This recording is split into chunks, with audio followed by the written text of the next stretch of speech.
Hi കൂട്ടുകാരെ, recipe ഒരു ഇഡ്ഡലിയുടെ കൂടെയും ദോശയുടെ കൂടെയും കഴിക്കാവുന്ന ഒരു ചമ്മന്തി പൊടിയാണ്. അതെങ്ങനെ തയ്യാറാക്കാൻ നോക്കാം.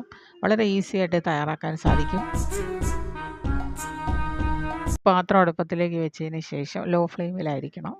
1/2 കപ്പ് ഉഴുന്ന് പരിപ്പാണ് വേണ്ടത്. അത് നന്നായിട്ട് കഴുകി വൃത്തിയാക്കി എണ്ണയില്ലാതെ ഒന്ന് നന്നായിട്ടൊന്ന് വറുത്ത് കോരി വയ്ക്കും.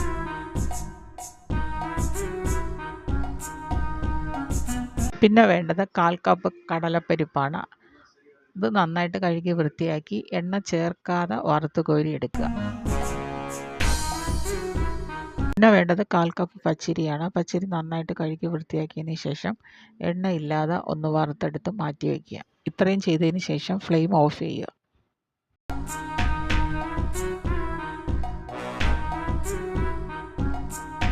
പിന്നെ ചെയ്യേണ്ടത് ഒരു പാത്രത്തിലേക്ക് 1 ടേബിൾ സ്പൂൺ മുളക് പൊടി ഇട്ട് കൊടുക്കുക. അതുപോലെ തന്നെ 1/4 ടീസ്പൂൺ കായപ്പൊടി, മുൻപ് മൂപ്പിച്ച് വെച്ചിരിക്കുന്ന എല്ലാ ചേരുവകളും ചേർത്ത് നന്നായിട്ടൊന്ന് മിക്സ് ചെയ്ത് കൊടുക്കുക. ഇതിന് ഫ്ലെയിം ഒന്നും ആവശ്യമില്ല.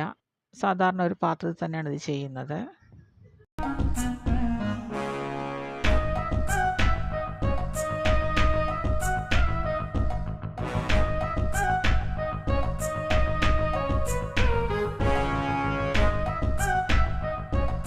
ഇത് നന്നായിട്ട് മിക്സ് ചെയ്തതിന് ശേഷം 10 മിനിറ്റിന് ശേഷം, അതായത് ആ കൂട്ടിൻ്റെ ചൂടെല്ലാം മാറിയതിന് ശേഷം മാത്രം മിക്സിയിലിട്ട് നന്നായിട്ടൊന്ന് പൊടിച്ചെടുത്ത് വയ്ക്കുക.